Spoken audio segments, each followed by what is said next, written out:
Hello, everybody, and welcome to episode 37 of the BadMotoGP podcast.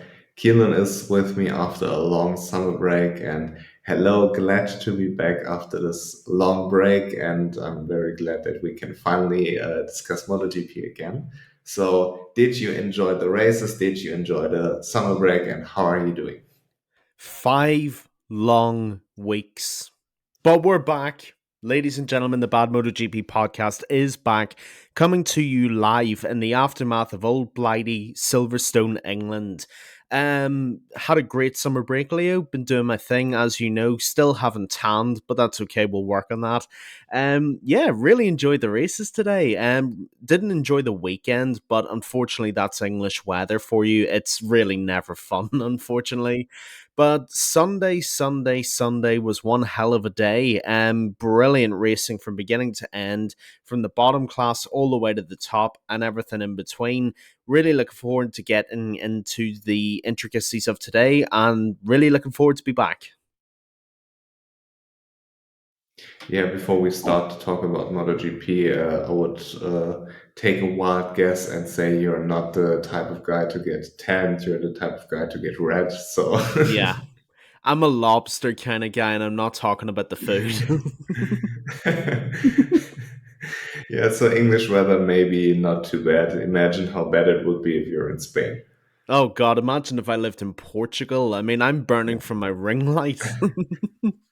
But the weather here has been absolute shitty the past couple of weeks, like 3 weeks. It's just raining I and it's know. pretty cold. So we have a little bit of English weather as well. But the weather spiced it up a lot in Yeah. MotoGP. And before we get into the race, I would like to talk to you about how great this Silverstone track is. We usually get exciting races, and also we've been discussing a lot like MotoGP and the difficulties to overtake, MotoGP and all the rider devices, the wings. But a track like Silverstone, which is a very big track, a wide track where you can have multiple lines, it's not a narrow track like Jerez or Saxtoring, and it's also like a big track in the sense that you can go fast there, like Formula Mm. One is doing, and you don't run into those safety concerns like Portimao, because Portimao isn't necessarily built for those type of speeds, but Silverstone is. And all in all, I really enjoyed it. I like the fact that Silverstone is such a big track. I think it's very beneficial for MotoGP how it is today. And I would like to go back to the COVID times and have another week in Silverstone next week. So yeah, it's so awesome. I like the track. I've never been there. I would love to, but the track always adds spectacular racing. It's so nice, and I'm very, very happy that we have this beautiful track back on the calendar since like 2011, I believe. Hmm. No, you're absolutely correct, Leo. And there's no better place to start with this weekend than the track itself, like you say. I mean, with Silverstone, I think what you really see with it is the benefit of having an F1 track in the MotoGP calendar. Like you said, and you're absolutely correct, such a big track and such a wide track makes the racing so much more fun compared to, say, a Jerez or a Saxon Ring or one of those other type of races. Yeah, I love Silverstone and I think it's such a great addition to the calendar because you have so many different lines on the track. You have so many different routes that can be taken to get past riders. Not to spoil anything for anybody with the race, we will get onto that. But Pecco Bagnaia took a Moto 2 line at the beginning of the race to get past a couple of different riders. And you don't really see that with any other track on the calendar. It does make Silverstone very special in that, like we've said, it's so big, it's so wide, there's a lot of different routes you can take on it. And I just think it makes for such good racing. I mean, I can't remember the last bad race we had at Silverstone, and that's a very positive indictment on how beneficial the track is being part of the calendar. So, can't agree with you anymore. I love Silverstone, and I'm very glad it's part of the MotoGP calendar every year. I think the best example is the hanger straight, because when you see the riders going down the hanger straight, you see multiple lines, especially like in the braking and into the entry of the corner there, it's so great. And the way you set up the chicane afterwards, the Vale chicane, it's it's incredible. And you see how well MotoGP riders can race if you give them the space needed. Like the battles between Maverick and Brad Binder and Aleix, like it's been awesome. And even Miguel Oliveira, the way he overtook Maverick and Brett, like in two corners, because he just had superior traction there, but he could maneuver his way there. Or Pecco, how he overtook, I think it was Bezecchi on Mm. the Hamilton straight, like on the outside of the curb, but he still made it work. Or Aleix and Pecco, there were so many great overtakes, and I really miss this from modern MotoGP. And it's sadly the truth that we are too fast for tracks like Jerez or tracks like Sachsenring or even Mugello. You know, it's sad, but it's true. And there are two solutions. You A, go to only those type of tracks, or B, you make the bike slower. So, but that's a whole nother discussion. But I just wanted to point out how much I love Silverstone. It's such a great race to watch. And even like Moto 3 races on those big tracks, you get the best racing ever because you saw four guys in the corner going side by side, and it was absolute mayhem. And I really, really enjoyed it. Yeah, so did I, and that's why it's such a great track, you know. And again, it's a very different discussion, but the point is relevant. You know, when you have bikes that have evolved as quickly as MotoGP bikes have, you either need bigger tracks or you have to slow the bikes down. And I don't know that we're at a point where we're going to slow the bikes down anytime soon. So we're looking at bigger tracks. And I think with Silverstone, coming back to my original point, the fact that it's a bona fide F1 track is very beneficial for MotoGP because these bikes have the space and the capacity to overtake and to take different lines on each other. And that's what made the race so great today and made the whole weekend very good. And like you said, it's not even something you see in Mugello anymore because the bikes are so fast. They're having to take the same line on every single lap. But with MotoGP today, it was so refreshing to see that at Silverstone. The fact that there were different lines being taken. Like you said, Pecco Bagnaia going on the outside. I thought he was going to go on the grass and into the car park trying to overtake Marco Bezzecchi.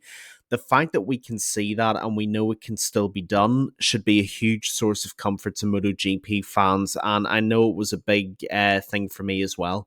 Yeah. And the tire pressure rule came into full effect this weekend, like for the first time this season, where it was supposed to be introduced in Jerez, but I don't necessarily like the rule because when you enforce too much tire pressure on a MotoGP tire, you get a brick basically and you crash immediately, or you can't have close racing because one. You can't be in the slipstream of somebody with all the exhaust gases and not the cooling air there. So it's a very big problem in MotoGP in general, but this tire pressure rule just makes it worse. So I'm not a big fan of it. But I think that the weather we talked about played a role where you could race more closely without tires overheating.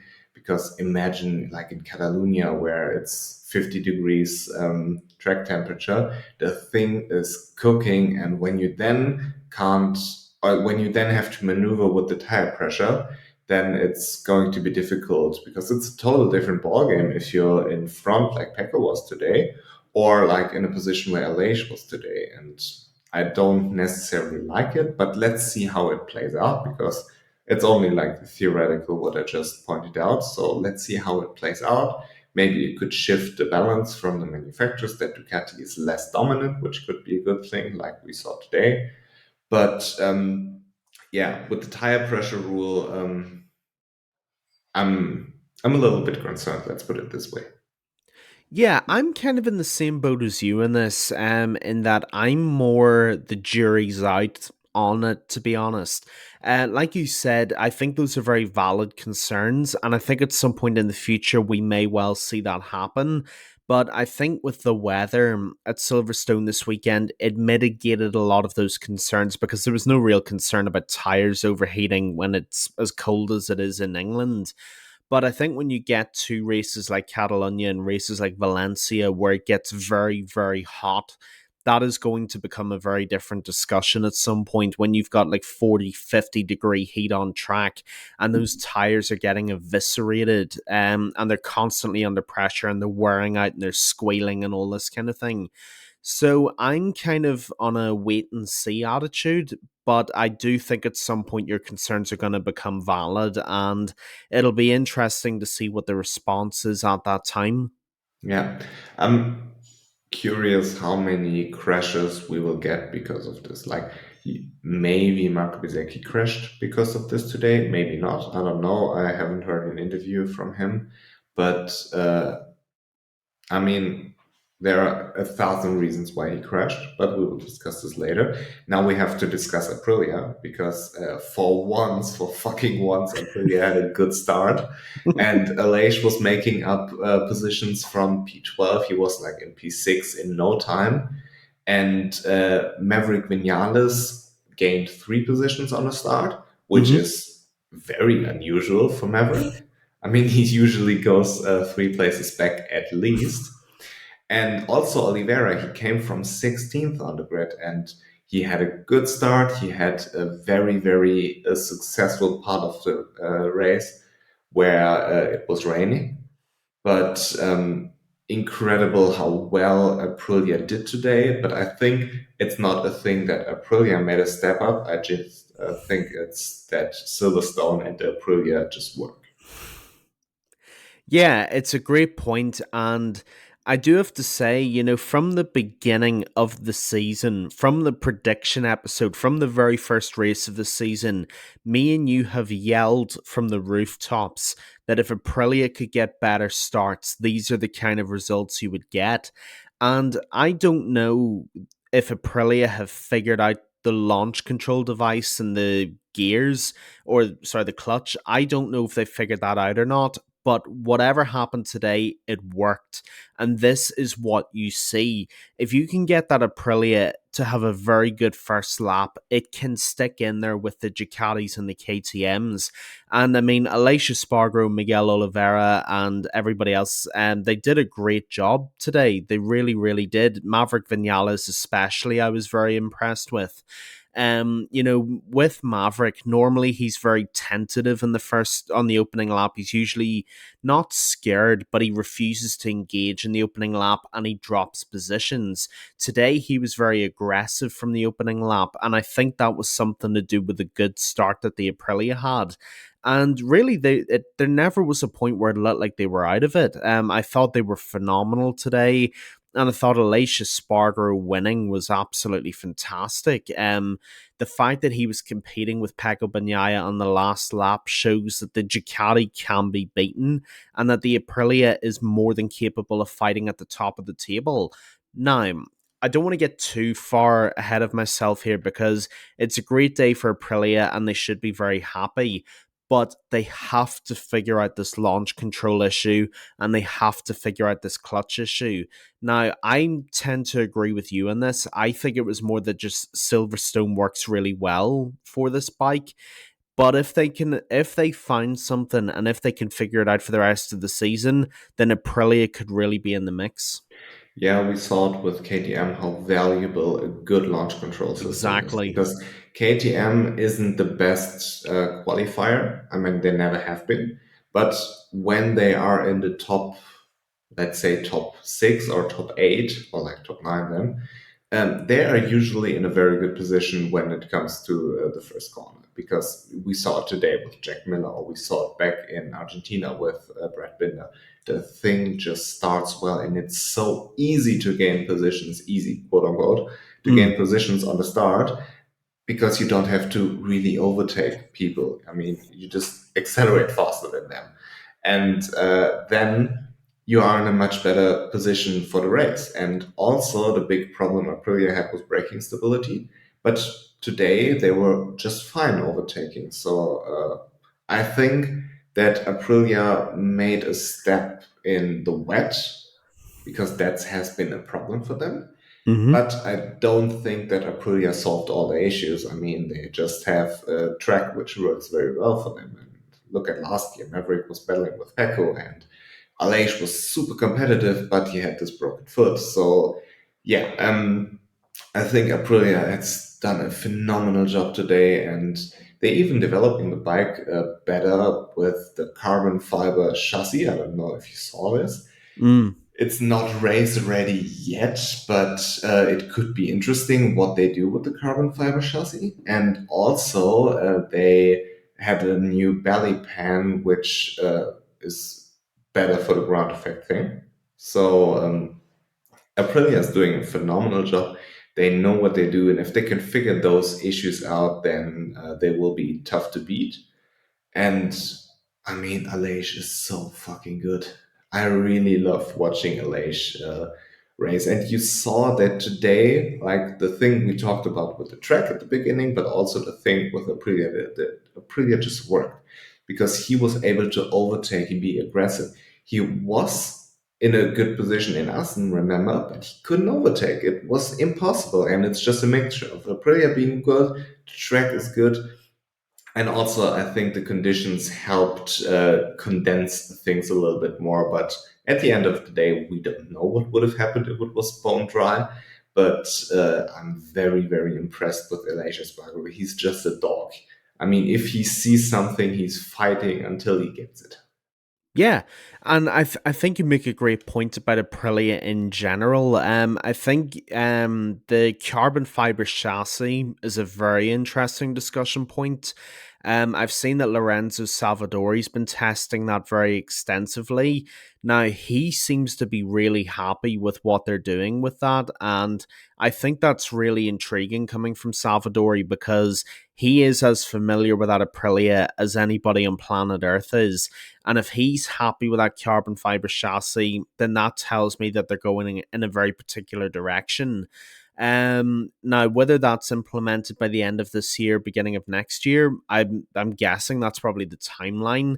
But I'm very interested to see what they do with that RSGP because I think the last time we saw a carbon fiber chassis was Ducati in something like 2015, 2016.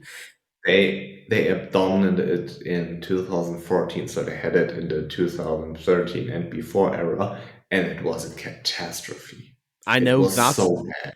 I know, I mean, that was terrible for Ducati, but that's what makes me so intrigued by this. Because the last time a European manufacturer did it, it fell flat in its ass. Now, Aprilia have obviously thought they can get something out of it. I'm very interested to see what they do. But on a more immediate point for today, I'm so happy for Alicia Spargo and Aprilia because they deserved it. They were really, really good. They got the setup right and they really performed very well. The last point that I'll make on this, though, is, and I'm not dampening Aprilia's parade, they deserve all the success they've had, they have to make this a more regular thing. You know, you can't just go to Argentina and then Silverstone and then another random race and have a really, really good weekend. You have to be doing what KTM have done and make this a regular thing across every single weekend. Not necessarily winning, but competing and being in the position to compete. So, very happy for Aprilia, but I want to see them make this a more regular thing because they are capable of it. They proved it today and they need to kick on from it.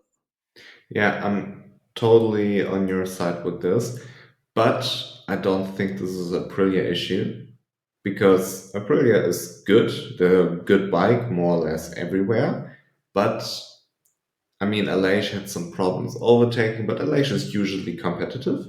But Mm, Maverick is just so up and down. He's just doing like the bare minimum to keep his job I know. because he is having exceptional races like today, like the first half in Silverstone. He was so good. Or like in Portimao, where he was so good. But then he's nowhere the next race. And I guarantee you in Austria, he won't be fighting for the podium. And that's the problem. And I don't think it's a Aprilia problem because Maverick had the same issue at Yamaha. And I think that Aprilia needs to promote Miguel Oliveira. I think it could be time because Maverick has now 2.5 years on the bike if he ends the season, then it will be 2.5 years. And I think in this 2.5 year frame, you see exactly what you get. And Aprilia has given him a lot of time, and he has done some incredible things, but then also he has done some things where you just be like, come on, Maverick, what's the problem? And I think today's race was perfect to sum up Maverick, because if the conditions are right, like they were right for him at the beginning when it was dry, then he is so incredibly good. I mean, look at this guy, how well he can ride a motorcycle, how fast he is. And if he could qualify a little bit better, that would be helpful. But if he gets a good start, his rhythm was great. He was overtaking, he was aggressive. It was beautiful to watch. But then the rain came, and all of a sudden he was fifth. Where you think, like, how did this happen? Because it's like the total opposite of Aleix. Aleix is like this dog who makes it work no matter what. And Brad Binder is like the same type of guy. He just makes it work. But Vinales is like, when things are good, he is unbeatable. Remember those races in Yamaha in Qatar in 2017 or in Argentina in 2017 or in Misano in 2020, like, or in Phillip Island, what was it, 2018, I believe. Hmm. He is so incredibly good on his day, but then it's just up and down with him. And after 2.5 years with Aprilia, and how many years, like 4 years with Yamaha, you see a pattern there, and it's not good if you want to win a world championship. Yeah. And therefore, I think Miguel Oliveira is Aprilia's future there. I mean, Hmm. it would be my pick because I think he's equally as talented. Miguel Oliveira is a motherfucker, Yeah. but oh, like a sister fucker. I knew you were going for it. I knew it. I saw it coming. I was gonna say, Jesus. But he is good every way. He's just extremely unlucky. I mean, when he was healthy and when he was on the bike, he was so incredibly convincingly good. I mean, the small glimpse we saw, like in Portimao, where he was battling for the podium places before Mark took him out, and on his first race with Aprilia. I mean, it was his home GP, yes, but still, it's his first race with Aprilia, and today again he is so good. And if he gets like this year under Aprilia and maybe another year under Aprilia, where he really can understand the bike or the team understands him, and they're developing together in a way, I think Miguel Oliveira can do some serious damage. And he's like more the LH type of rider. He just makes it work, I feel like. Yeah, I think it's a great point about Maverick, and I think throughout his MotoGP career, you've seen exactly what kind of rider Maverick Vinales is. When he's at his peak, he's the best rider on planet Earth. I mean, Silverstone with Suzuki, Qatar 2021 with Yamaha, I think it was, either 2020, Yeah. 2021, Yeah, he where won he the was. first race there of the season. That's right. And he looked untouchable. He looked so, so good. When he's at his best, nobody can touch Maverick Vinales. But when he's at his lowest, you just can't get anything out of him. And I think for a team like Aprilia that are on the ascendancy and are building towards championship aspirations, you have to have somebody who is stable enough to fight and get the best out of everything. And Maverick Vinales just isn't that guy. That's nothing against Maverick Vinales. I have nothing but respect for him. But he's proven that he's not what you need if that's what you're pushing for. You need someone like Miguel Oliveira who is able to get the most out of anything and everything. If the race is in the wet, he'll get the most out of it. If he's got if he has a flat tire, he'll make the most out of it. Maverick Vinales in perfect conditions is the best rider you could have, but MotoGP is not about having perfect conditions all the time. It's about facing adversity and dealing with difficulties as they come up, and he's just not the guy to do that. To be honest, I agree with you in this again. I think if you're looking for a move for Aprilia, I think you promote Miguel Oliveira because he's shown what he can do in a very limited period of time. I think Alicia Spargo has said that he's retiring soon, so you're going to have to work around that as well. But I don't know that Maverick's reliable enough to keep him in the factory team. I just don't think he is. Word on the street is that Aleix will retire after 2024. That's what I've heard. So yeah, I mean, he deserves this. He has two beautiful children. He has a amazing wife. And did you see on the podium when he gave the champagne bottle down? He was screaming that his son shouldn't get the champagne bottle. It was very funny.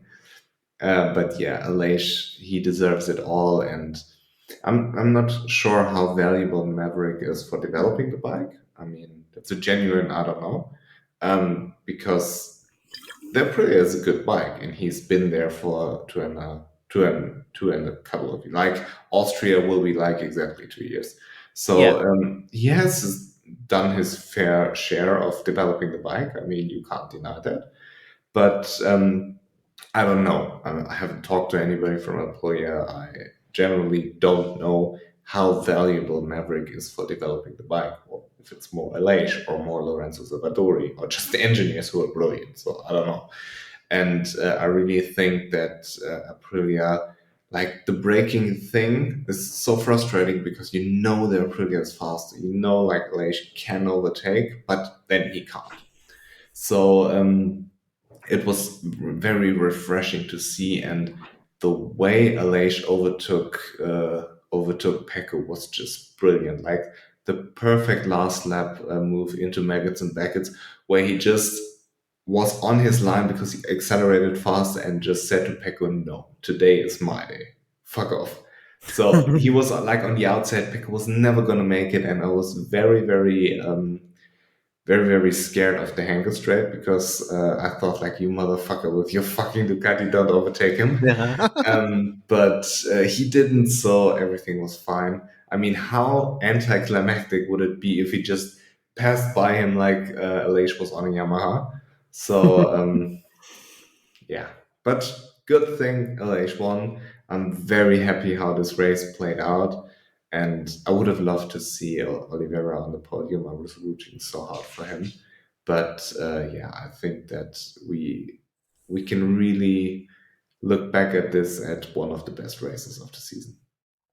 No, I completely agree. And I would even go so far as to argue that this is the race of the season so far. I just think you got everything you could have wanted out of the race. I mean, even Yamaha were looking good somehow. So that kind of tells you all you need to know. Oh, God. But yeah, it was just a great race overall. The Ducatis were, I mean, they're obviously always very good, but they were good in a competitive way. And I think with Aprilia coming up to the surface now, it's kind of what you need for the championship at this stage. And I think they did such a good job, and it was good seeing Aleix win again because, like you said, he's one of the nicest guys in the paddock, and I'll always be thankful to Aleix Spargo the day he does go, and I'm going to tell you why. I remember when he joined the Aprilia project, he got laughed out of the paddock for it. He claimed that it would end, he was told it would end his career, that he was wasting his time, that it was all for nothing, and now he's won his second Grand Prix on a bike that he is basically responsible for. And I don't know that there's a better testament to a rider than that. And Aleix, not only does he have a lovely family, and I know he's incredibly proud of them, but he should be incredibly proud of himself for what he's achieved. You know, that bike is his legacy. And I just think he should be very proud of that the day he does leave because he deserves all of it. Yeah. I don't know him personally. I've heard the Espargaros, like both, are pretty hard in the head, so they are very stubborn sometimes, so they can be difficult.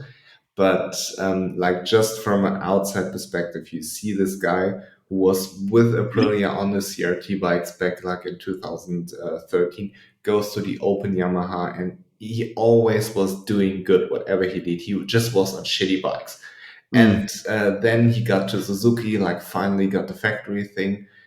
Spent 2 years there, was kicked out for like a better rider, and didn't reap the rewards of his work there. Went to Aprilia and, just like you elaborated, stuck there. And the resilience this guy has is amazing. Everybody can take him as a role model, and just be persistent with your work, believe in yourself, and that's what LA stands for, and that's why I'm so happy for him, regardless if he's a good person or not. I don't know him, so it's very, very nice to see him finally getting what he deserves.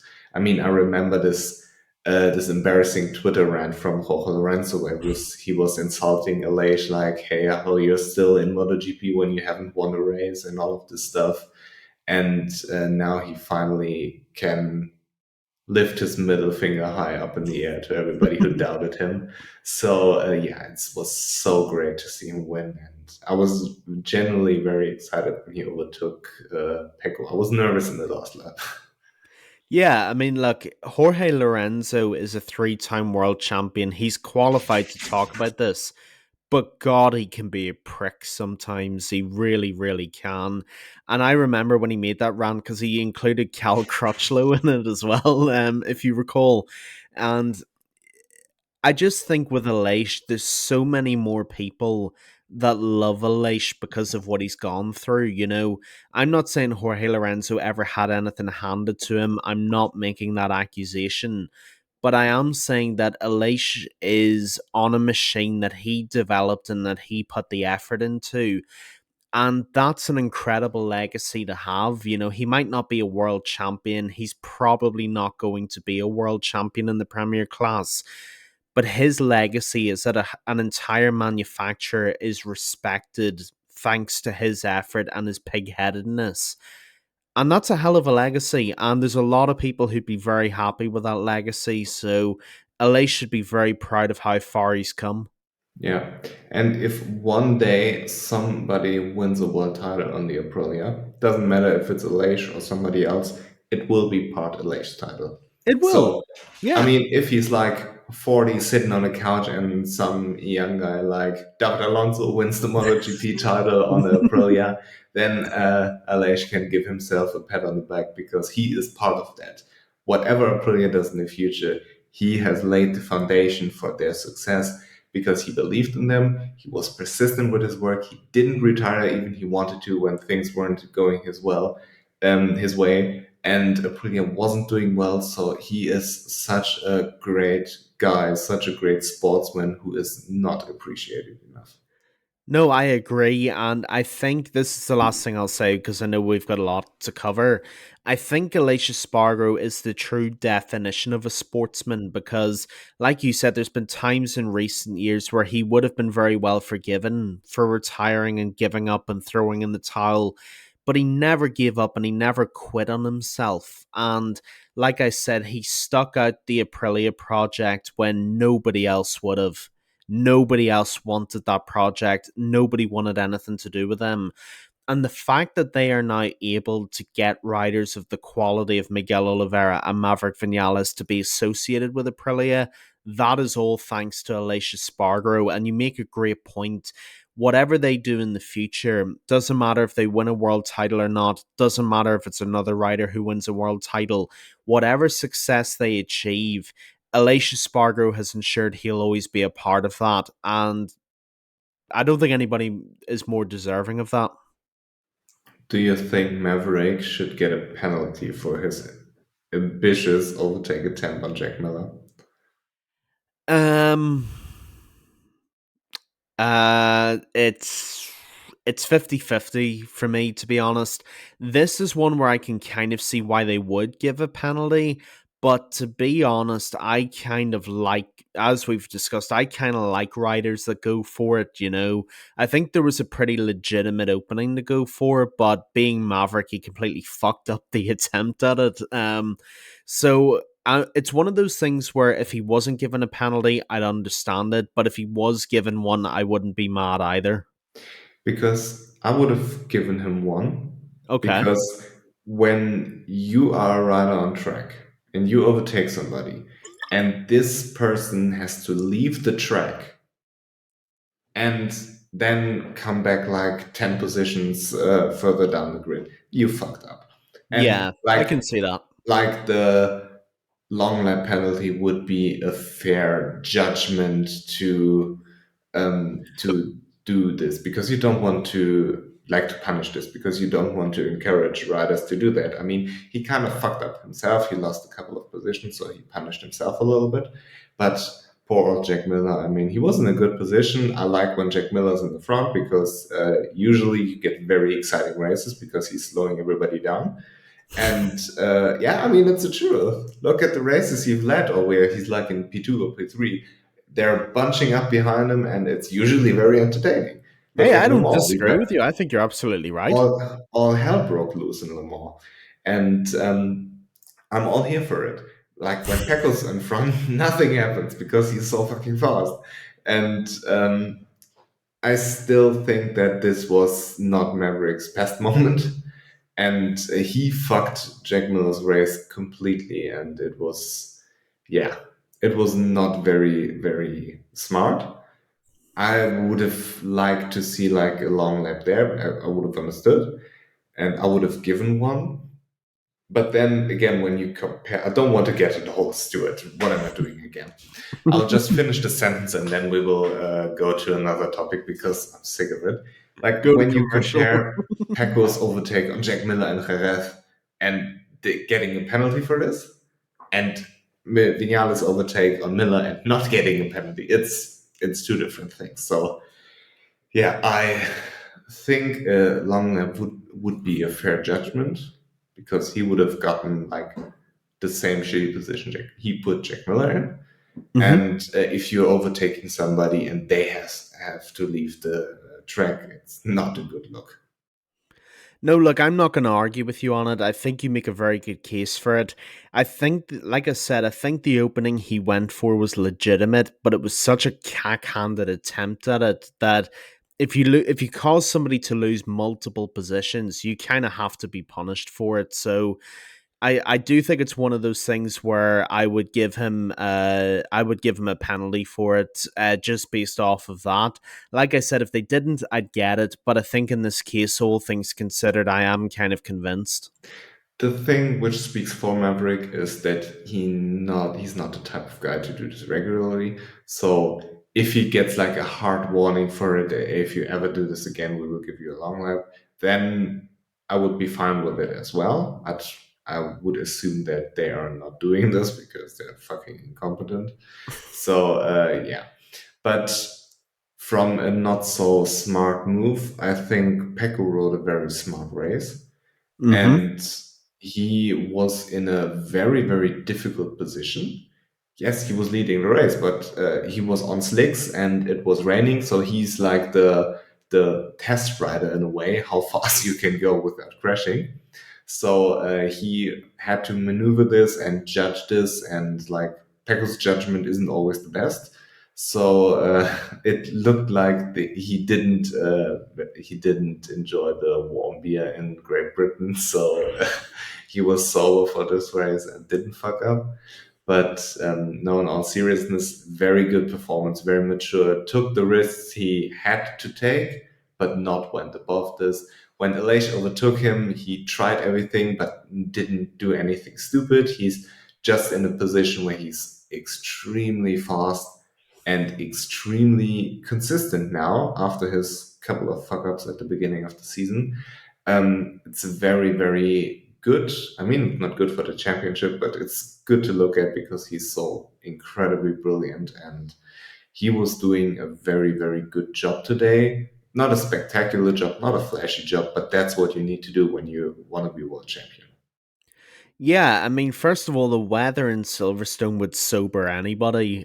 So he did a very good job of remaining in that place, and did a very good job of it. But yeah, he had a great race today, and we've talked a lot over the last year or two about Pecco Bagnaya's maturity. That's really the only issue he's ever had. Talent's never been an issue, desire's never been an issue, but maturity has been an issue. And today we saw a very mature, composed performance. The overtake on Marco Bezzecchi was outstanding. Going around the outside of the track to do that was one of the best moves I've ever seen. And he rode a very good race. There's really not much more you can say about that. When Alicia Spargo overtook him, like you said, he did do everything he could to get it back, but he didn't crash them both out or do anything stupid. He just took his time, tried the best he could, and accepted the second place when he knew there was nothing more he could do. Now that's a world championship performance. That's a mature world champion that was riding that bike today, and it's the same person that I hope continues the rest of the season, because with that level of performance, you will see Pecco sustain his success. Yeah, I gotta say, I just thought it was a really good performance. Dealt with the conditions very well, showed his adaptability, and his maturity was in full display. So good on Pecco. And I think this is something Marco Bezzecchi lacked today because Probably, yeah. he was late into this corner the previous lap before he crashed, and lost a little bit of time, then gained his time back, and then crashed in the same corner where he went wide. So it looked like he was just too late on the brakes. And we talked about Silverstone. It's a huge track. You have those asphalt zones after the track before the gravel starts. So is it ideal to open the bike up and take the safe route? No, it's not ideal, but it's better than crashing. And if he finished like in fifth place or whatsoever, he would have been better than now because he crashed. Same with Jaume Masia. It looked like he made a mistake and tried to save it, but not everybody's Marc Marquez. So I mean, it's easy to say, but I think it takes a lot of maturity to accept, hey, I fucked up, but I need to not fuck up more. Yeah, I think that's a great point about Marco Bezzecchi. And look, Marco Bezzecchi's still an incredibly young rider, so he's only going to learn from what happened today. I think when you crash out on the same corner that you take the wrong way, it shows that there's much improvement to be made. Not that that's a dig at Marco Bezzecchi. I'm a big Marco Bezzecchi fan, but I think he admitted today, and I think this is to his credit. I think he admitted that there is still work to do, and I think he just needs to work a little bit on having composure during the race. He was, like you said, he was hot on Pecco Bagnaya's tail and he messed up the corner. Fair enough. People do that. That's not a hanging offense. But the next lap, he crashes on the corner that he messed up. And that's where the problem is, because he could have taken 20, 17 points, whatever amount it was. He could have taken points from this today. And he's lost out on that to Pecco now because of just one split moment lack of composure. Now, that being said, Marco Bezzecchi is having a phenomenal season. Nobody's going to argue that. In that VR46 team, he has been unbelievable, and he's going to continue to have a great season. I have no doubt about this. It's just maintaining composure, maintaining maturity, and he will be fine. He will learn from today. He'll realize not to overcook it out of fear or whatever. He'll know when he has time to chase the leader, and he'll be able to work on that. So disappointing for Marco Bezzecchi, but he will take a lot from it. I don't know how effective or non-effective the wings were while he was braking. Simon Crafer talked a little bit about this, and he said like it could very well be that it was a mixture of his front tire overheating, being in the slipstream of Pecco where the wings weren't functioning properly, and just doing a little bit of a mistake. Mm. Because the way he closed on Pecco, you saw this on the onboard from Pecco, was incredible. But he was never gonna make this corner because Pecco is no rookie. Pecco is not anybody who's easy to overtake on the brakes. He is incredible on the brakes, frankly. But Marco Bezzecchi just isn't that much better than Pecco on the brakes. That's all I'm trying to say.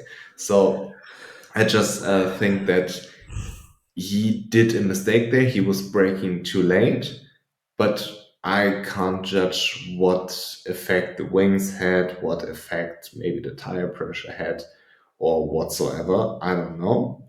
But yeah, it looked like he just made a mistake. So maybe it's just the simple answer. He made a mistake, and it's not like the fancy answer, all the wings or all the tire pressure. So it could just be that he made a mistake, and he will learn from it because he has been exceptional this weekend. He was so good. Yeah, completely. And I think as it pertains to Paco, I think what Buzaki was trying to do was I think he got sucked into Banyaya's line at the turn, which only really Paco can do. Paco has his own approach for the corners. And I think Buzaki just gets sucked into Paco's approach, trying to follow him and trying to keep up with him. And I think he realized that, I can't break as late as Paco can. And I think that's what threw him off. And then I think what's probably happened, I don't want to make assumptions because I don't know Marco Bezzecchi, unfortunately. I think what happened was in the following lap, he tried to make up for that and prove that he actually could do it. So he decided to try and go late on the brakes again, and he completely messed up the approach, and that's what led to him crashing out. Now, what he's going to take from this is realizing that he has his approach and he needs to stick to his approach. Not getting sucked into the approach of the rider in front of you is a big part of sticking with them. And I think Bezzecchi's realized today, I don't need to copy Banyaya's line to keep up with him. I'm more than capable of making up the time.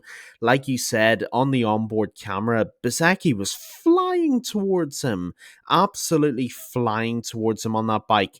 And like I said, I think he'll take a lot from today, and he'll realize that he doesn't need to do that again.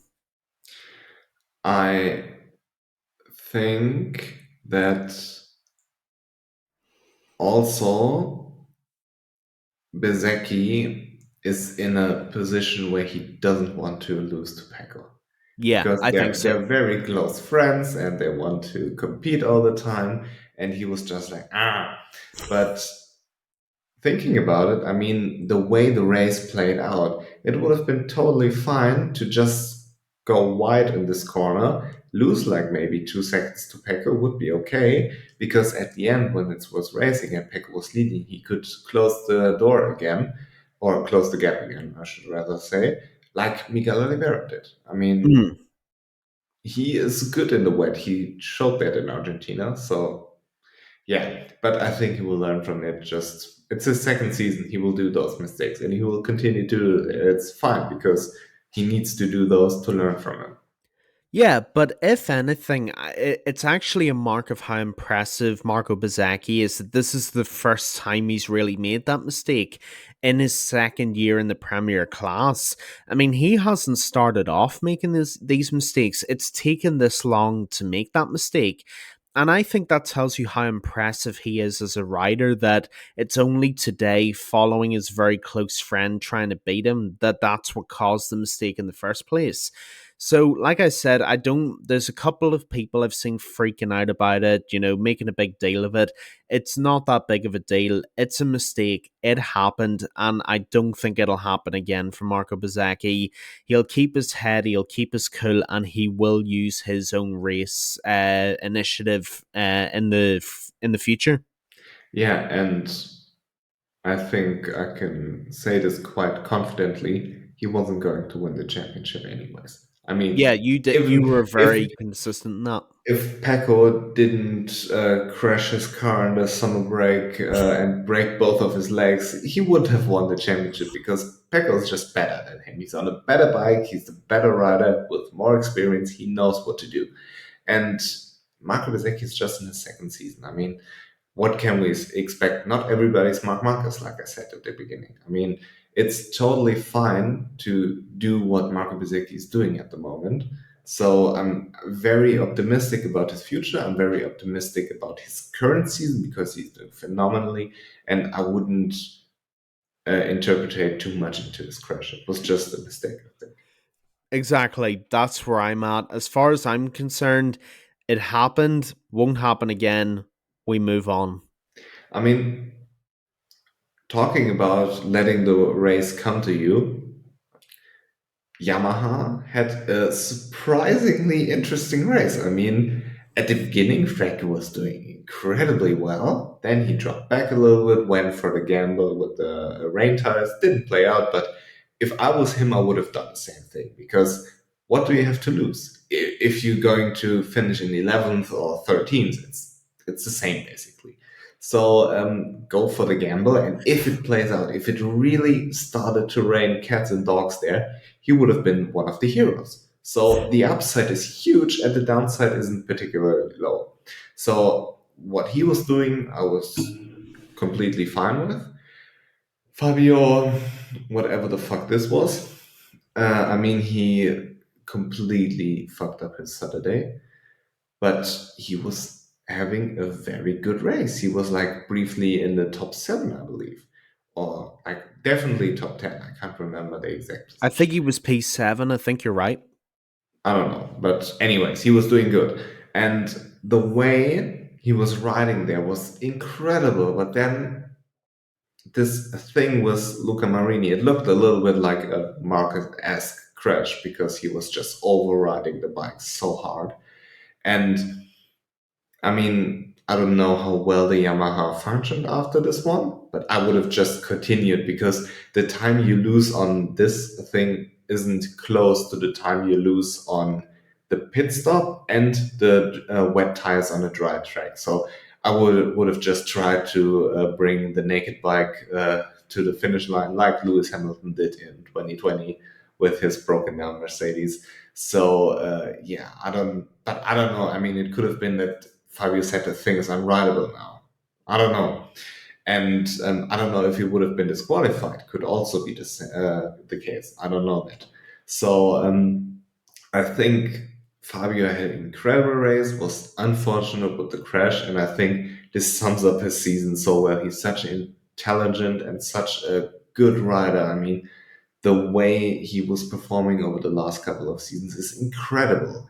But the bike isn't up to the task. I mean, it is just the way. And to bring this thing into the top 10 and then trying to overtake Luca Marini, and Luca Marini closed the door on him, and the front fairing broke, but then kind of got stuck under the wheel was very unfortunate. So, yeah, just shitty situation for Fabio. I feel so sorry for him. Hopefully, he gets out there and get this Aprilia seat in 2024, or like after 2024, I should say. Um, and yeah, I mean, I don't want to even start with Honda. Yeah, I mean, Japan is not having a good time recently at all. I I mean, they mean, won the Suzuka 8 hours Honda, I believe. oh really? Yeah, something. God, that is the surprise. I'm not gonna lie. Yeah, I mean, the Japanese manufacturers are just. I mean, Yamaha are. They are the Peter Griffin meme of when everything's going wrong in your life, but you're used to it, and he's wearing his sunglasses and the bars on fire around him. If you can pop it up on the screen, or if people know, you'll know what I mean. I mean, the That's dog meme, the dog sitting in the yeah, I'm whatever. They both fine. they're both the same meme. Basically, that's just the one I'm a fan of. But that's basically what it is. It's basically sitting in a room full of fire, thinking everything's fine, and it is not fine. In fact, it is so far from being okay. I mean, Frankie did relatively well. I mean, I think now that he's no longer going to be a part of Yamaha, he feels free to just do his thing, and he had a really good Sunday. He rode very well. Actually, made up positions from the beginning, which Yamaha just doesn't do. Very strange.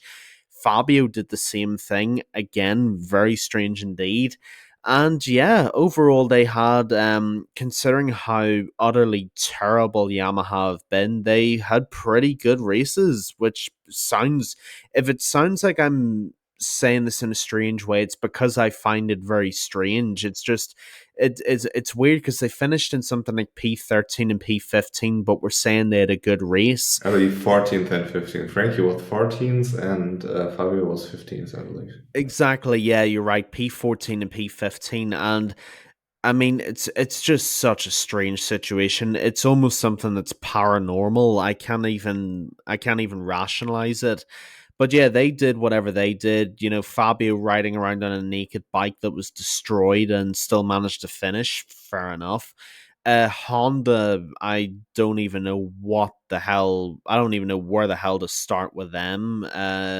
They're just they might be an even bigger mess than Yamaha Yeah, are. at least the Yeah, Yamaha isn't trying to kill everybody. exactly. I mean, of all the sort of mercies we can take from Yamaha's, that at least the bike isn't trying to kill anybody who tries to ride it. So we have that. But Honda is just an absolute nightmare, and I think Alex Rins must be the happiest person in the paddock that he doesn't have to ride the effing thing again. It's just I've run out of words to talk about Honda because I think we've said everything we can say. They just want the season to be over and to basically pray that 2024 will come, because this season has been the worst season I think I've ever seen for them. Is there any footage of the Mark Marcus crash which isn't the onboard? Oh, good question. Because I don't. I just saw the onboard and it looks like he just crashed into the back of Bastianini, but you don't see what Bastianini did. I mean, it could Mm. be that he had a bit of a moment and Mark couldn't avoid him.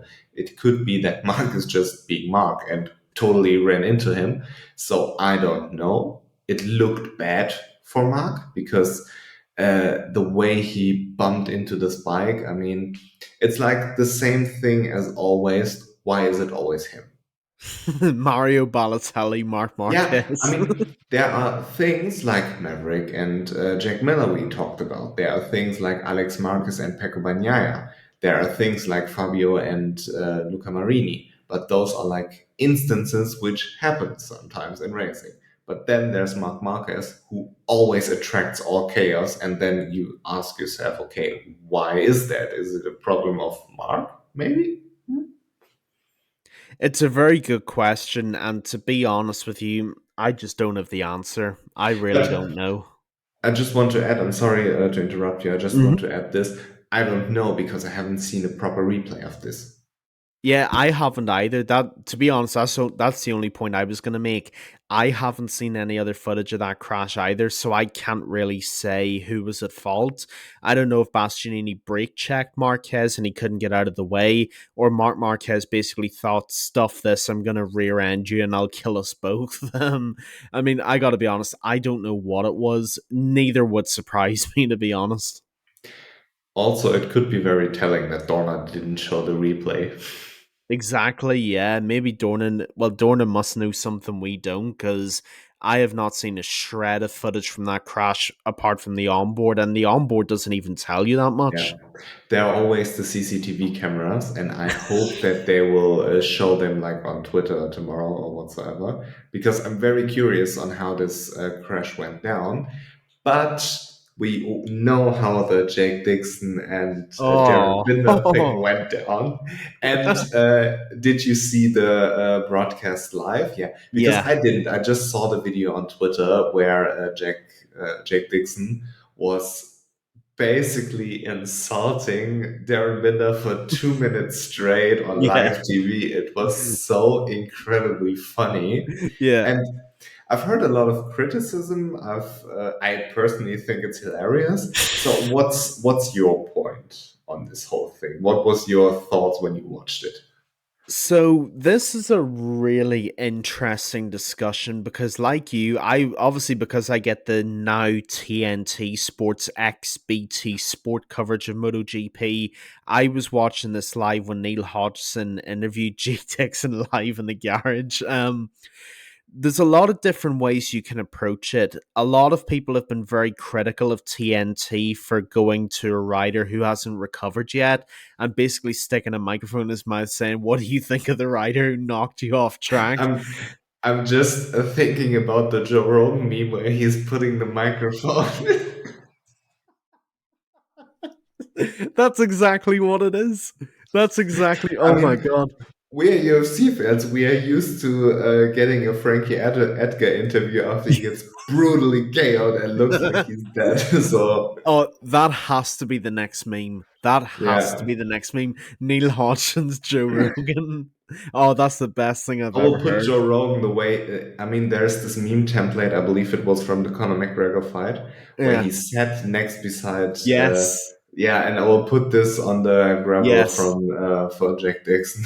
That's the latest podcast meme, Neil Hodgson interviewing Jake Dixon.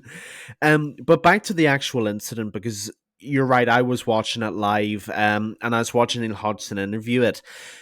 To be honest, this might be a very controversial viewpoint, but we don't mess around on this podcast. We give you the truth, the unfiltered truth.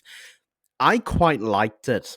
And I'm going to tell you why I liked it, not just because it was Jake Dixon going crazy. I liked seeing the raw emotion of it, and I like that there's a bit of fire back in the paddock. I did like all this pally stuff and everybody being friends. I get that, and I have no problem with that. That's all well and good.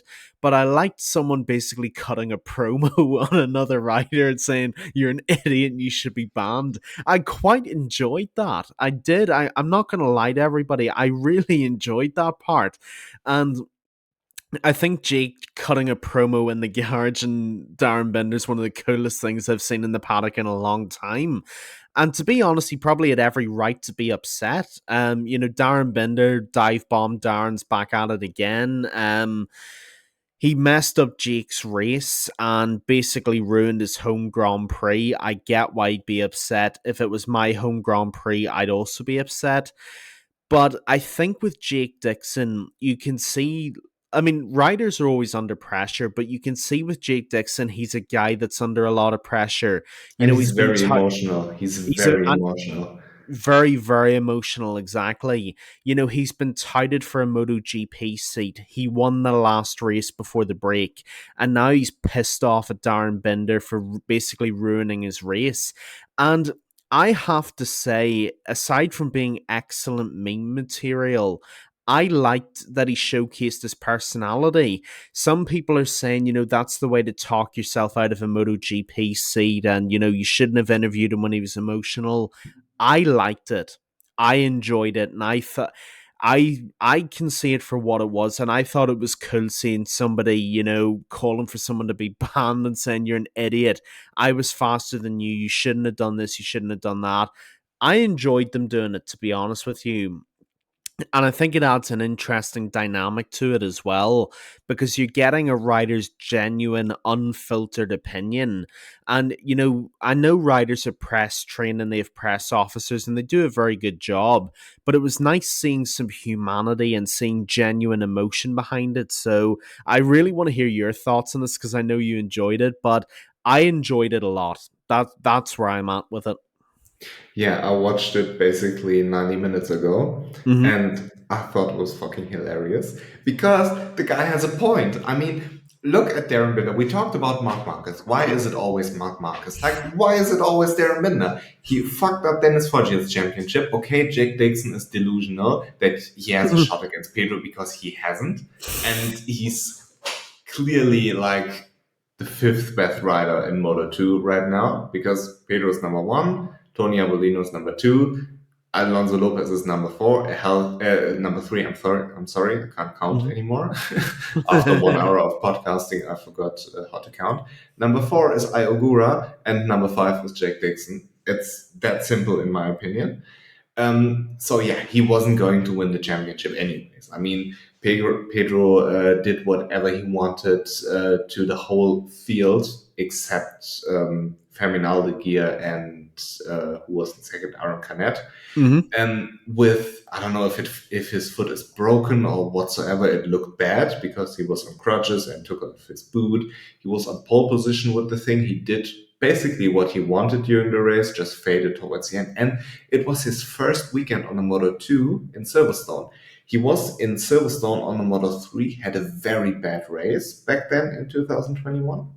He didn't attend the race in 22, and he had his first real Silverstone GP on the Moto 2 now. So this guy is clearly the best. Tony Arbolino is a very good rider, yes. Ayagura is a very good rider when he's healthy, and Alonso Lopez is also incredibly good. And Jack Dixon isn't on this level. He's good, yes, and he worked his way up. I give him credit for this, and he won. He eliminated Jake Dixon crashing in the lead memes.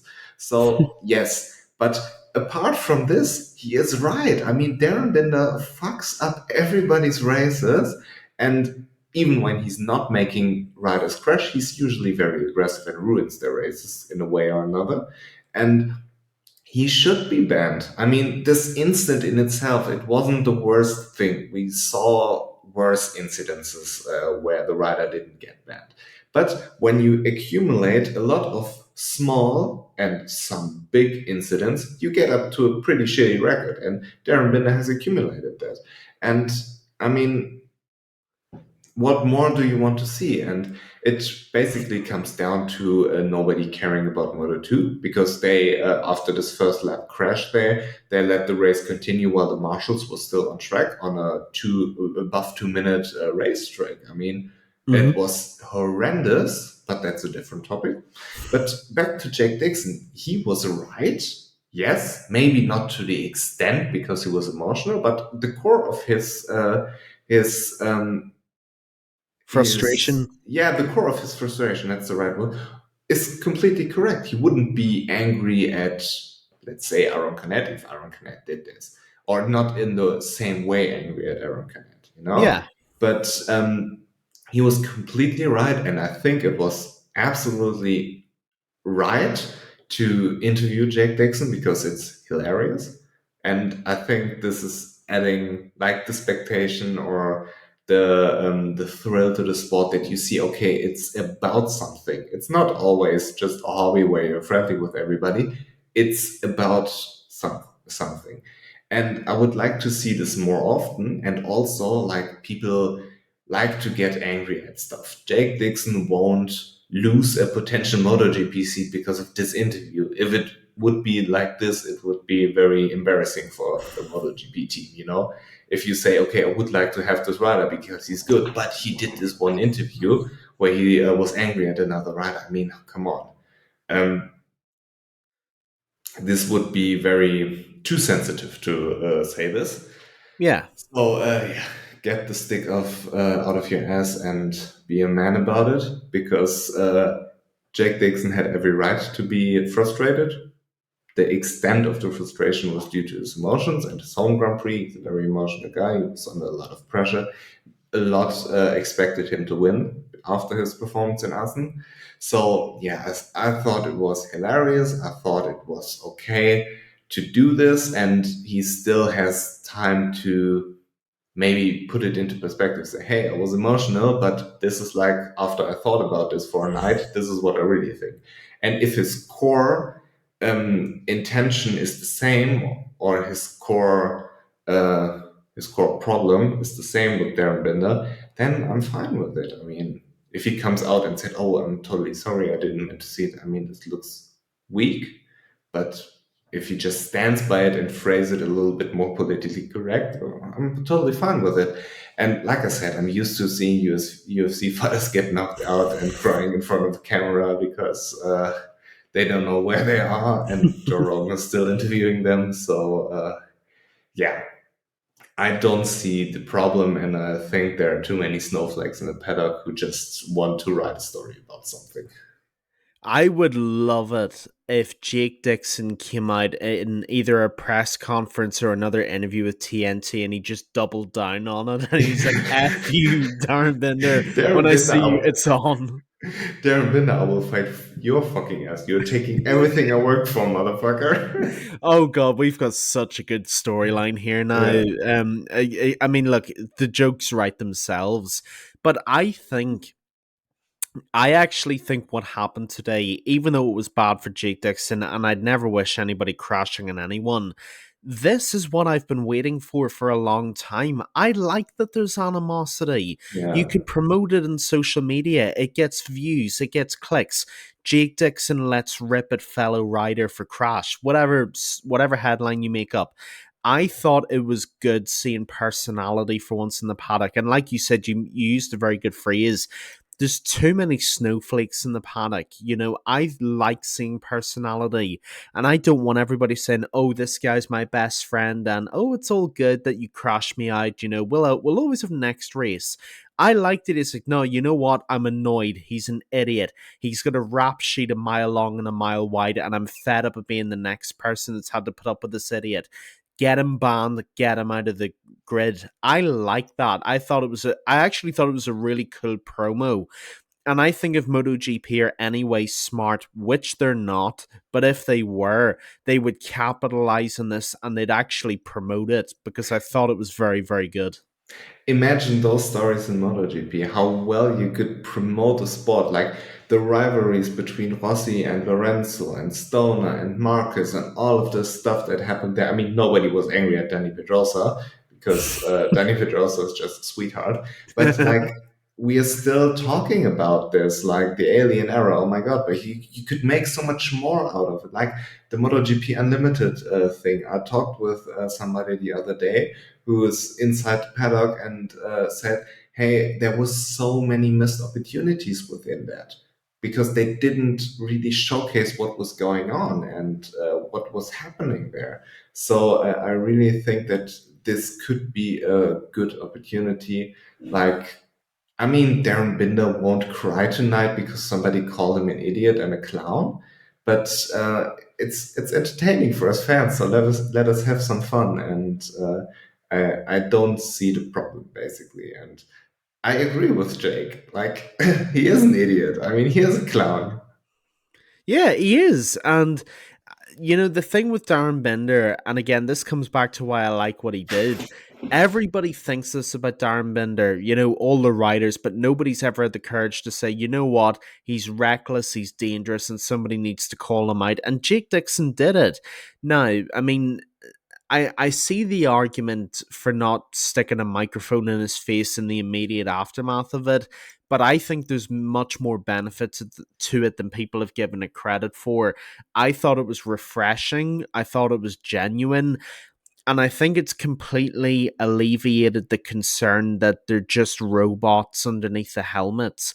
I think what you've seen for the first time, really since the Alien era, you've seen that riders have personalities and they do care and they are fighting for something. Now, is Jake Dixon going to win the world title? Probably not. Okay, fair enough. He's probably not going to win it. But he was in a good position and he was fighting for at least the podium. And the fact that he got that taken away from him, you saw the personality behind it. And I thought that was a really, really good thing. Yeah, and I don't think it's the fault of TNT. I think if anybody is at fault, it's Jake Dixon because he fucking said it.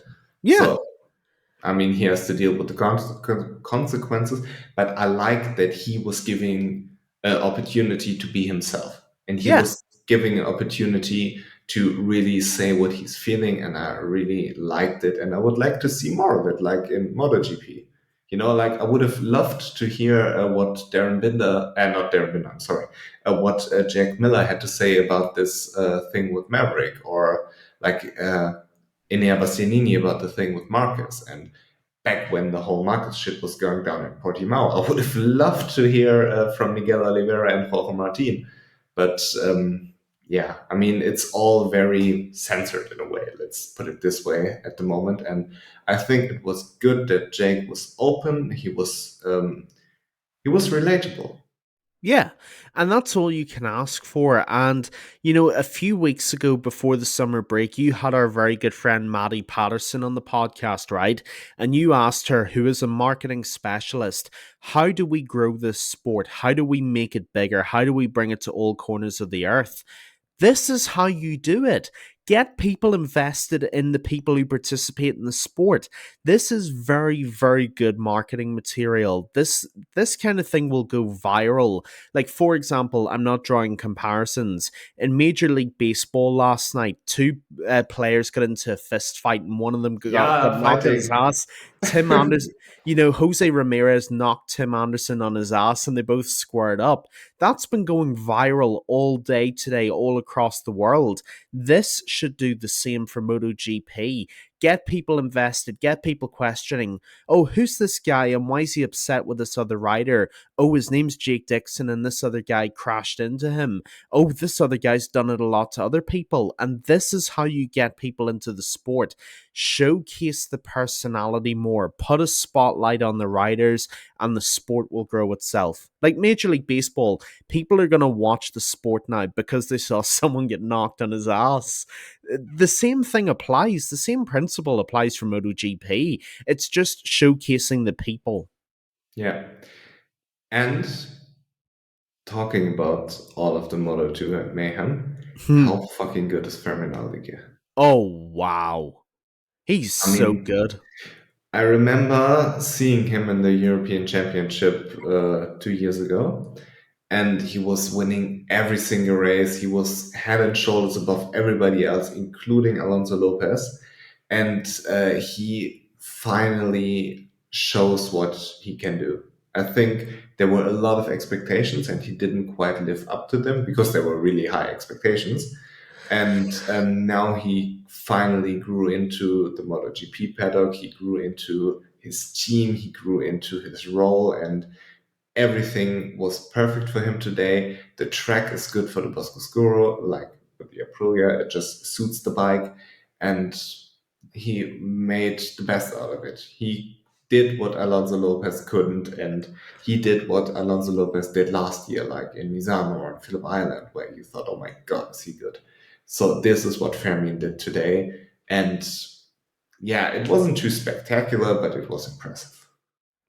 Yeah, Fermin Aldeguer is outrageously talented, and we've said this since the beginning of probably last season now. You know, Fermin Aldeguer is a future world champion. Be under no illusion about that. This kid is so freaking talented. And today he was just brilliant on that bike. He really was, and he managed the race very, very well. Did a great job managing the cold and the conditions, and got a very, very deserved maiden win. I'm so happy for Fermin Aldeguer. It's great seeing young talent show how great they are, and he did that. And by the way, best wheelie I've seen in a while as well. That was brilliant. But worst paddock entry Yeah. in a while, or Oh, yeah. park from me entry in a while. Oh God, I yeah. mean, That part from. Augusto Fernandez fucked it up last season as well. I forgot about that. Yeah, it was funny. I like that. And also, you know, who is the best at not being the best? Aaron Canet. I mean, the dude, as I heard a statistic today on the broadcast that this is his 11th second place in Moto 2. The guy is a menace. I mean, how could you be always second? But I like the fact that he was open about his mental trainer. I think this is a very good thing.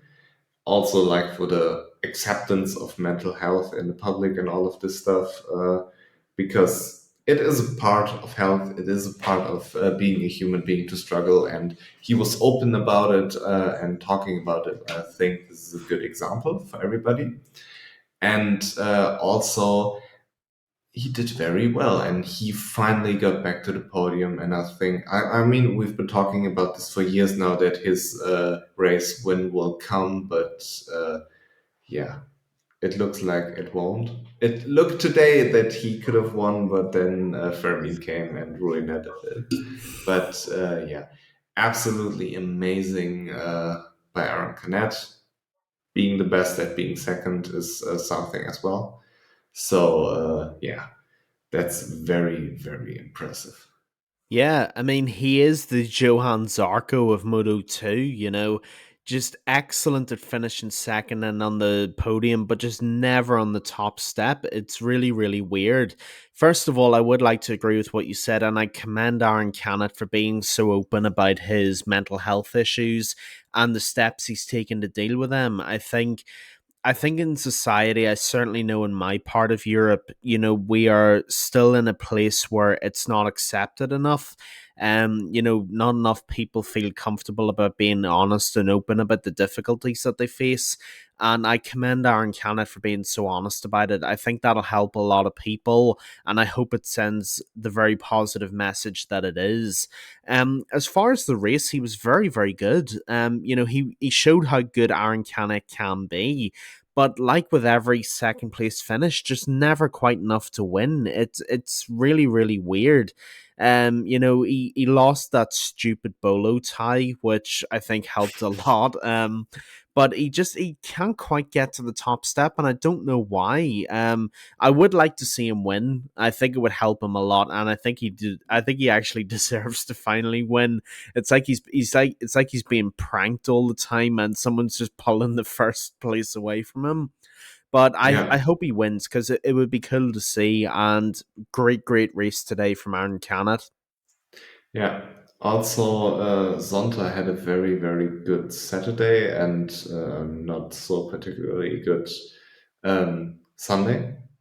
I don't remember where he ended up, but after the first lap, he was already down, like in maybe outside the top 10, I don't know. But yeah, he ended up in 20th, and yeah, I was feeling so bad for him because he had the front row. He finally got the opportunity to show everybody how good and talented he is. And I love the guy. I mean, I met him a couple of in the winter. It was in the winter, I believe, Yeah. when we went to the Netherlands to do the podcast with him. And he's so friendly. His mom also super friendly, and we met again in Assen. And again, we talked so much. He's such a nice guy, and I really wish him the best. So it hurt a little bit to see him being outclassed in a way where you don't want to see anybody get outclassed in Moto 2 because yeah, I mean, from the start, it looked like, unfortunately, he didn't belong there. He was just getting passed. I don't know if he had any issues, if he had anything. I have no idea. But I really hope that he takes the positives from this weekend. Apparently, he knows how to drive or to ride in the wet. He inherited this from his dad. So hopefully we can see him back stronger and better in the future. Yeah, I completely agree, and I think with Zonta, it's a question of progress, really. He's still a very young kid, and I think to be as young as he is, and to be holding his own the way he is in a class that's as competitive as Moto 2, I think he deserves a lot more credit, if I'm honest. It's very, very tough, Moto 2, and not enough people give that the credit it deserves. I think, today, obviously, like you said, he finished towards the bottom, but it was tough conditions. I thought he did a very good race, and I think his future is very, very promising. He's one of those riders that, a bit like Marco Bezzecchi, for example, he'll take what's happened and he will use it to get better. So I have no doubts about Zonta. I think he will do very big things in the next year or two. Watch him adapt to this class, and you'll see the results.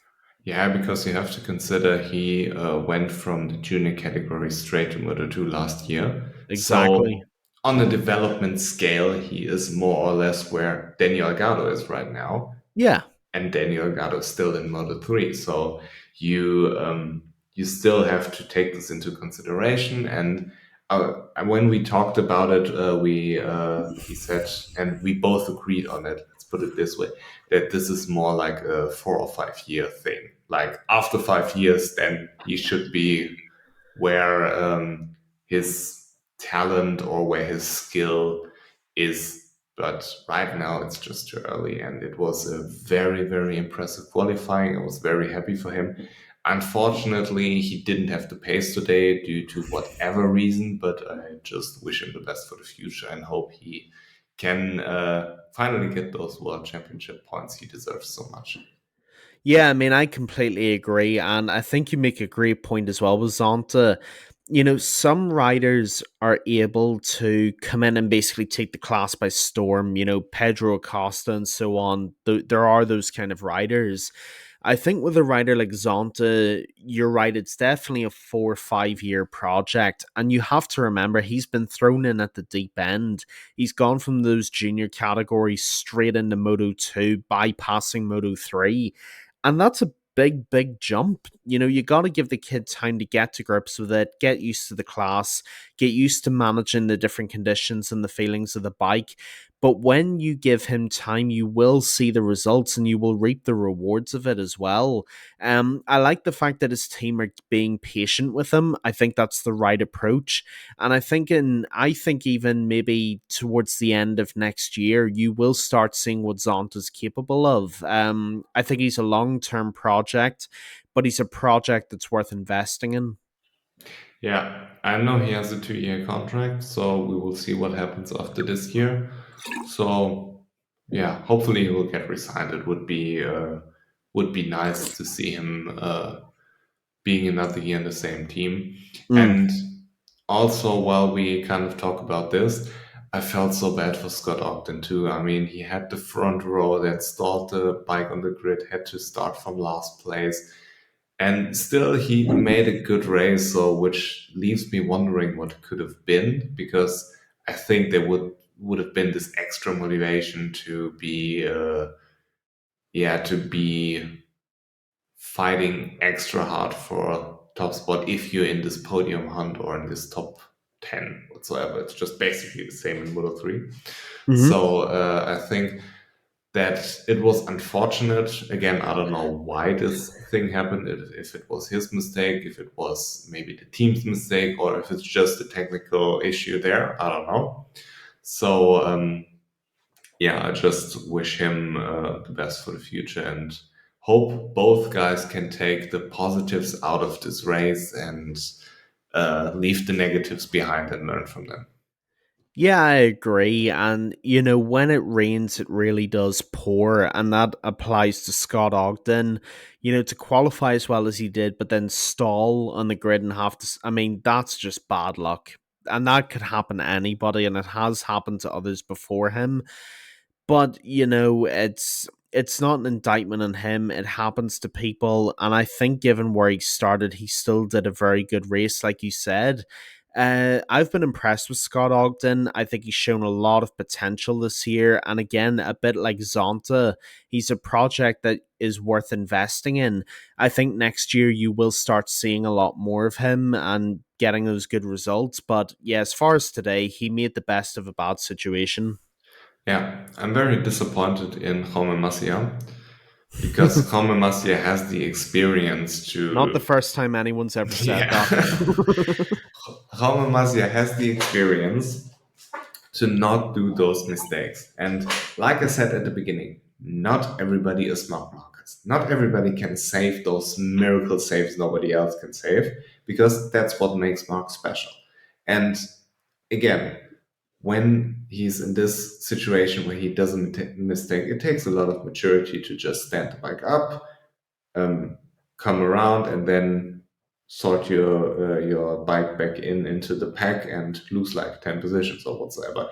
But at the end, it would have been much better to do this than just crash. And yeah, I mean, it's sad because his championship took a huge hit. I mean, Moto 3 is still Moto 3, so anything can happen.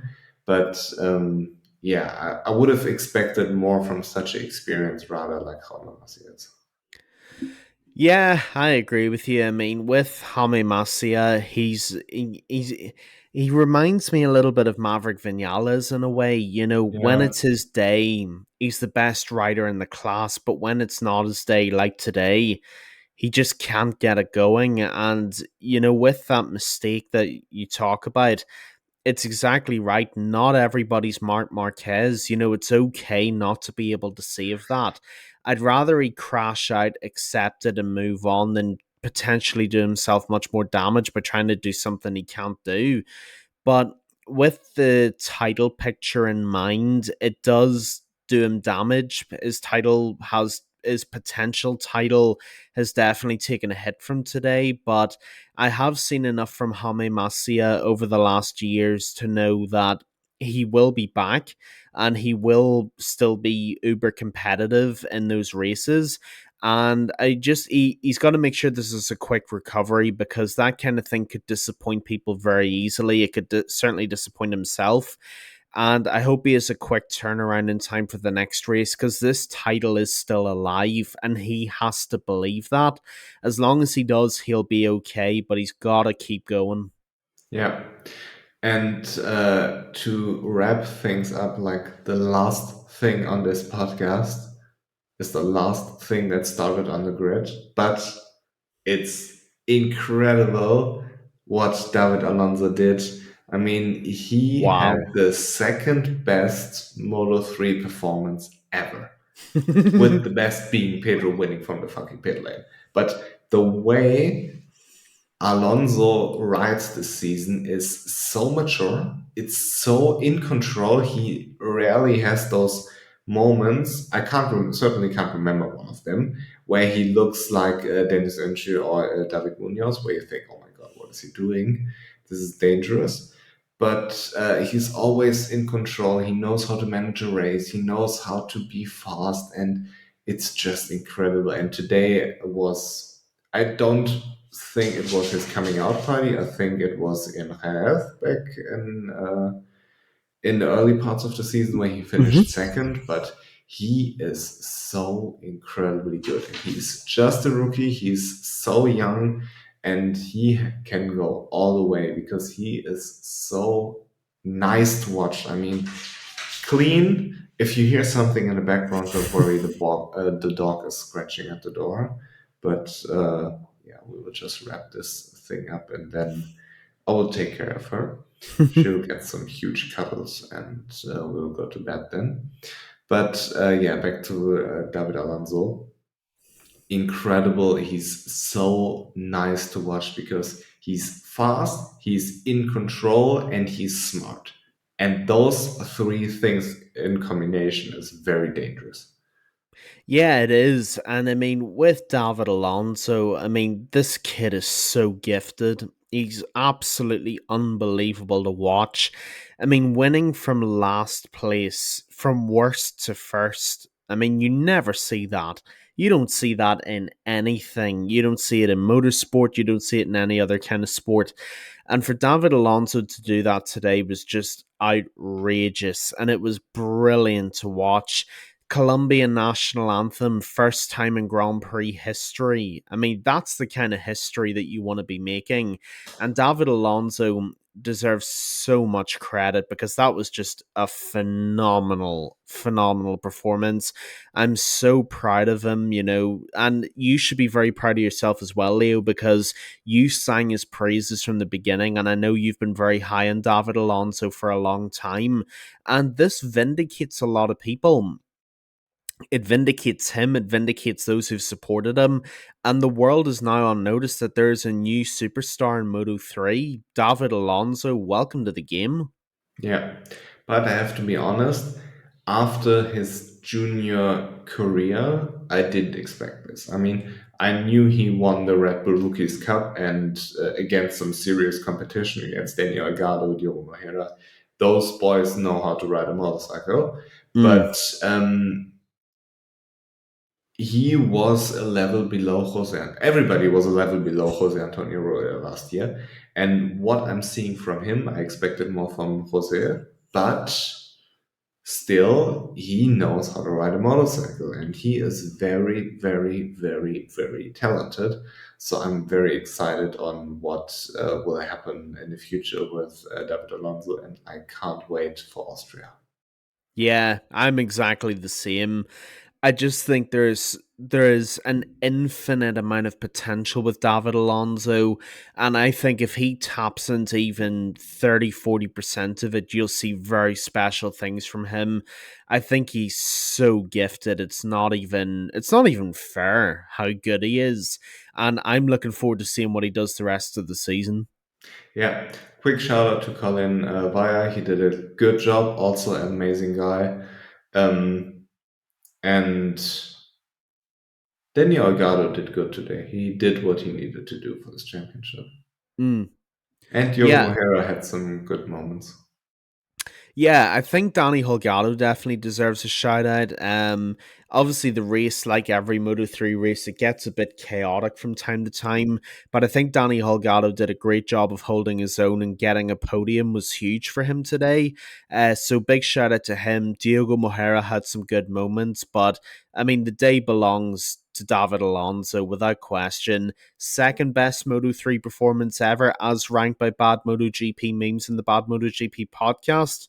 Not a bad day at all. I don't know if David Munoz took somebody out or not because, Probably.